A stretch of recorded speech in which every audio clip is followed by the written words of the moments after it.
Is that it? Nope. Nope. Oh, hey, there it is. Hey, what's up? Sorry. Amateur Hour of the Year. That's James L. Seagraves here. I had my mic on mute, so I couldn't hear myself. That's really silly. Anyway, welcome to the Commissioner's Corner, Week 7 edition. And we have some stuff to talk about. Kind of made this quickly because we were all over the place today, and we were supposed to do it yesterday, but we didn't. So I'm going to go straight to the point here. I'm going to have my windows open. Don't mind that guy. Handsome devil. Anyway, we're going to go straight to the top 10 here. Congratulations to the following people. We actually have the site updated if my computer will ever load, which it will not, apparently. The site's kind of slow sometimes. All right, here we go. We're going to start from the bottom. Somerset Slammers over 20. 19 is Staff Infected Johnson. 18 is Jackson Cornhole. 17 is Oviedo. Honey Badgers fell from number 11. Number 16, the newly named Jerry Springer election. Trump v. Clinton 2016. That is someone who took over a team. Changed the name. I forgot who it was. Number 15, Bill Polian Dynamite suffers a second loss. This time, however, not due to the randomizer. So a legitimate loss for old Louis Diana. And number 14 is from number 17, 8 Miles from 8 Mile. I believe that is David Magden's team. I'm getting these names. I'll get them by the end of the season. Number 13, New Orleans Rock Chuck Soul. Aaron King fell from number 5 all the way down to number 13. And right there with him, almost tethered to the hip, would be Runs Like a Girlie, formerly number 4, fell all the way to number 12. Josh Griner's one team. Both his other team, at one point he had 2 teams in the top 12. Now he has 0 in the top 10. Still is one of the top 12, however. Number 11 is Tenacious D. That's Josh Crampton, I believe. Number 10, the Tallywhackers are 5-2 with 554 points. Number 9, the Red Wings. Uncle Mike is climbing the ladder, ladies and gentlemen. 5-2 with 561. Number 8 is Gregory Clegane. They're 5-2 with 590 points. Congratulations to you. And then we get to the 6-1 teams. It's the Providence Power at number 12. I just got a notification. I hope you didn't hear that. Providence Power, formerly number 12, now up to number 7. They're 6-1 after beating the shit out of Radman and Fisto, who talk so much trash because I started Matthew Stafford. He says, I quote, Matthew Stafford, James? Really? Yes, really! Danny Lane, he beat you, and I feel great about it. Number 6, his password is Taco, 6-1, 528 points. Big jump up to Irish Shamrocks, number 3 last week. 1 this week still. They're number 5, but 554 points, so there's a 30-point jump there pretty much. Ashley Manning's HGH Suppliers up to number 4 from number 8. They're 6-1, obviously, 560. All Papa's Players, oh yes, one of my favorite teams in the league. 6-1, 579.54 points. A team has no name has fallen. They have fallen, ladies and gentlemen. For the first time this year, they lose, and now they're 6-1 at 591.94 points. Still good enough for the first in the point standings. However, not good enough for the number 1 seed anymore. That honor goes to formerly number 2. The only undefeated team left in the nation is Wally, who's staring there all alone in the undefeated universe. As you can see right here is what it says. Yes, that is clever. Not really. All right, so that's the top 10. I'm going to look through here real quick and go for, we're going to cut straight to the chase here. We are going to have a vote. Oh, yes, that's right, ladies and gentlemen, a vote. This is somewhat of a democracy, not entirely, though. Somewhat of a democracy. So people have asked me, where are the payouts? Where are the payouts? Where are the payouts? Where's the printed payouts? Where are the payouts? Where are the payouts? Let me tell you about the payouts. The payouts are impossible to predict because we still don't have some people that paid. We don't know really how much the prize pool is. Officially, most people have paid. However, there are still several people, dozens to 25 essentially, that have not 100% confirmed paid. And, they will probably pay. But as of right now, I can't base anything on that because if they don't pay, then, well, I'm not paying for them. So, it's up to you guys to do one of these following proposals. It's election season, people! It's a proposal that you might actually care about. Here it is. So pull this up here. Look at this sweetness. Oh, wait, where's it at? Nope. No, there it is. So, this is based off of a prize money pool of $1,500, which would mean, basically the site's $120, I think, typically. I don't remember if I got the $20 off this year. I'll have to double check.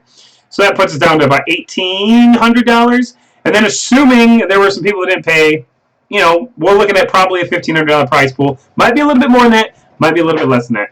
But the question, the gist is here, okay? So, Proposal 1, right here. Proposal 1. Vote yes on Proposal 1 or no. Your choice. Proposal 1, more people get paid. However, the payouts are lower for the top people. So, number 1, the division winners, as it stands right now with Proposal 1, each division winner would get $50. That takes $400 out of the prize pool, however, okay?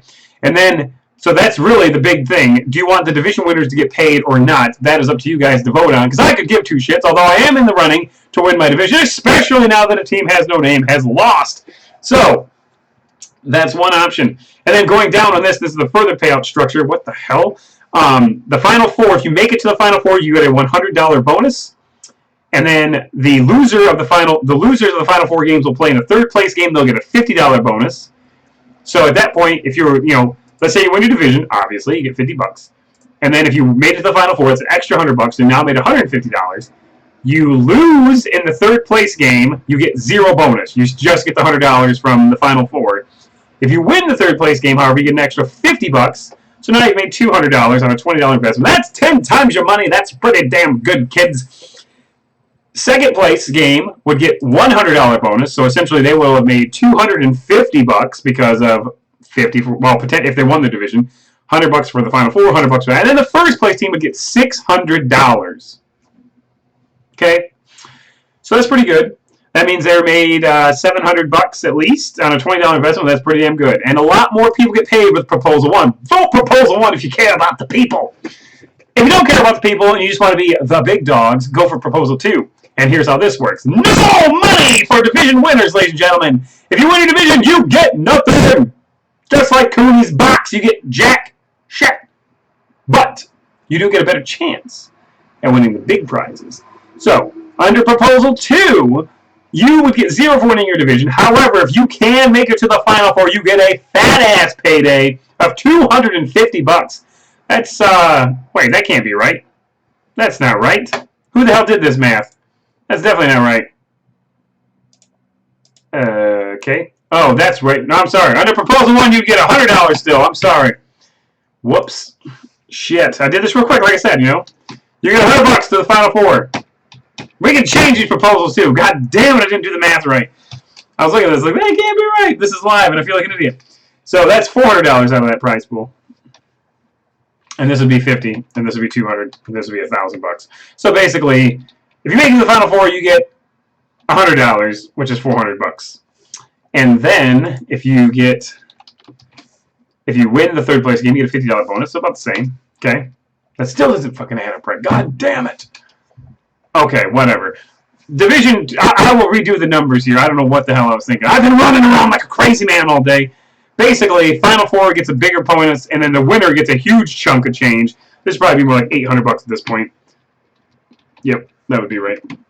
$850, we're going to call it. No, we are. $850, we're calling this. Now, this is Proposal 2. We know what's going on. Nobody knows what's going on. So in this situation, the winner gets a lot more. The second place gets more. But the divisional winners get zero. So, my bad. I should have prepared this a little bit more. But I'm in a rush. I gotta go get kids. And I'm still trying to do this damn podcast. So, Proposal 1, basically, division winners get money. Proposal 2, division winners get no money. Winners in second place. And potentially the Final Four, too, will get more. Let's see what you want to talk. We'll talk about it next podcast. I'm putting a vote on the group. So, get on there and vote. Period. And then, of course, if you want to go out on Tuesday, November 8th and vote, that's cool, too. Or November 28th, as Trump says. Whatever. Show up then, see what happens. And then we're going to go look at the schedules, and we're going to see what's going to happen with these next week, the next week's games. Here we go. Let's move this over here. Oh my God, what is happening right now? Yes. Oh, I thought someone said my name outside. Nope. Okay, hey, look, I don't need to see myself. That's fine. But you might want to see this.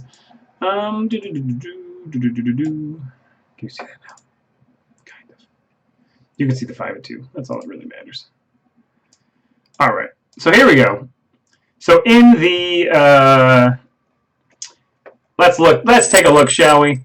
Week 8 we want to get to though. I'm really on top of this stuff. I will get that by the time this season's over. I will be a master at this software. All right. So Riverside Ranger Rain Course. Who are they playing? We don't give a rat's dick. Or no, yeah we do. Yeah we do. Magic Mike and Riverside, they're both 4 and 3, vying for that top spot, which is really good. Staff Infected Johnson taking on Mike Crabtree Rangers. That's a 5 and 2 versus a 2 and 5 team. Nobody really cares about that 2 and 5 team, but Staff Infected Johnson should care because they'll probably throw a super lineup at him. Tenacious D's 5 and 2 taking on Forte Shades of Grey. That's probably the biggest game in this week because if Tenacious D wins, they'll be 6 and 2, whereas Forte Shades of Grey will be Forte Shades of Grey will be 4-4. So Forte Shades of Grey wins that. They get a share of the division lead, assuming Staff Infected Johnson does not win. But that's still pretty clustered up there. There's a lot of people up there. So let's move on down to the Frank Drebin Conference. Isn't good going on there. Number 5, Irish Shamrocks. They're taking on Honolulu Blue Balls, who are 4-3. 2 games out. Not the end of the world. Tallywhacker's taking on the Squadrels. Squadrels having a very disappointing season. They're 3-4 so far. He's busy. He's a busy man. He's a busy man, Ryan. And then we got, who else we got here? Oviedo Honey Badgers. They're taking on the Dublin Drunks. Dublin Drunks 3-4. Meh, not that great. Sorry, Jeff. The Brutal Broncos taking on FarmersOnly.com. I mean, what is up with this division? Can we have a good game in this division, please? No. Okay, we're moving on to the Clark Griswold Conference. Clark Griswold, Password is Taco taking on Uncle Rico, 6-1 versus 4-3. Very good. Jackson Cornholers taking on. I'm going to return like Brady after week 4, or not, because I had to randomize your ass this week. Tom Farmer, I think that's you, isn't it? Let's see. Is it Tom Farmer? Yes, it's Tom Farmer. Oh, it's Rocky Keeling. My bad. Rocky Keeling. Either way, I had to randomize you. You're not coming back like Brady, apparently. And you won with the randomizer. What the hell? Look at that. Whoever you beat, I apologize. Let's see. Jackson Cornholers, okay, Parsky, Super Original, blah, blah, blah, blah, blah, 52 Shades of Clay, all that. Parsky, who the hell's Parsky playing? Tecumseh Football Titans, they had a baby, but they cannot get a victory. They've lost 2 straight. Oh, my God. Jason Mulholland is blowing up my Facebook right now. He's not in this league, so nobody knows who that is, probably. Derek Zoolander Conference, we got Gregory Clegane up in this bitch. They are playing the Bad Mama Jammas. They've been taken over by another owner, and they have won 2 straight since then. So look out, Gregory Clegane. The Bad Mama Jammas have cut down the Flatliners and someone else that was respectable in the last couple of weeks. El Domador de Leon's taking on the Providence Power, which is cool because that's Jackie Woods, who apparently doesn't like to set lineup sometime, versus me. And I hope I beat you because, it's very, very satisfying to beat you. A team has a new name. Can he recover from the loss this last week? He's playing the Potterville Pussycats, who are 3-4 and fresh off their tie in the IFSC with me. Thank you. That was super annoying. The Donkey Punchers taking on Nasty Nutria. That's Will Green versus Sarah Krasansky. Both 4-3. So even though they're a couple games back, that is a pretty big game. Just going to say. Ramman and Fisto had the audacity to question me starting Matthew Stafford, and this dude's 1-6. Are you kidding me? Please, Danny Lane, don't ever come at me again. Oh, by the way, Jackie Woods, 1-6 as well. Sioux Girls 1 Cup, sucking this year. Who are they playing this week? You can't spell rape without Sharper. That is Tom Farmer's team, I believe. One of these teams, I'll get right. And then we get down to the Lebowski Conference, and this is where it's going to get interesting because the undefeated Wally. 7 straight for this guy. He's never looked away from his phone at a wedding. He's playing Runs Like a Girlie 2.0, who's 4-3 on a 2-game skid. I'm predicting that Josh Greiner throws everything, including the kitchen sink, at Wally this week. So watch Wally to fall and open the door potentially for old Papa's players, taking on Monica Loves Clinton Dix. They're 3-4. Old Papa's players, they can feel it. They can feel the number 1 spot. Can they get it? We need Josh Greiner to defeat Wally to find that out. Other than that, we get down to the Brody Bruce Conference, and we have anything exciting going on down here. The S's, nope, they're 2-5, taking on Ashley Manning's HGH player. Nantab Knights, they are 4-3. They are taking on the Red Wings. That is a big game. That's a pretty big game. Red Wings, they're 5-2, just out of first place. And so are the Somerset Slammers. Who are they playing? Let's see. Why is it cold as shit in here, by the way? I swear this window's open. Somerset Slammers are taking on... Oh! Cassandra, where are you? Are you sitting down? Because I've got huge news. The Somerset Slammers are taking on the Yeti Express. And you know what's significant about Yeti Express? Jack shit! That's what's significant about them. Bob Ames' team still has not won a game! They're the only team that is 0-7. Can they break the streak and make life easier up at the top? so far up, you're like down in a well, and you're staring at the top of that well, and Ashley Manning's dumping HGH down that well, but the Red Wings and the Somerset Slammers are very close. Can Yeti Express pull a freaking Ringu and suck you down into the depths of that well? I doubt it, because he's 0-7. But we love Bob Ames anyway, and he's joined the Old School Fantasy Basketball League. Drafts tonight at 7:30, Bob, in case you're watching this and you forgot about it. Same goes for Griner and Rob Bradley. Rob Bradley should probably accept the invite before 7 o'clock. Just saying. And then finally, we get down to the Kirk Lazarus Conference, and we have the New Orleans Rock Chucks on a skid of all skids. They've lost 2 in a row, taking on Now You See Me, Now You Don't. Frazier, a.k.a. my guardian angel, 3-4. And then probably the biggest game of the week in terms of records anyway. We have 2 ranked teams. I believe this is the only 2 ranked team game we have. 8 Miles from 8 Mile, taking on Runs Like a Girl League, the original, both 5-2. So one of those teams is going to be in at least a portion of first place, depending on if New Orleans Rock Chucks can win. That game is kind of for the division lead.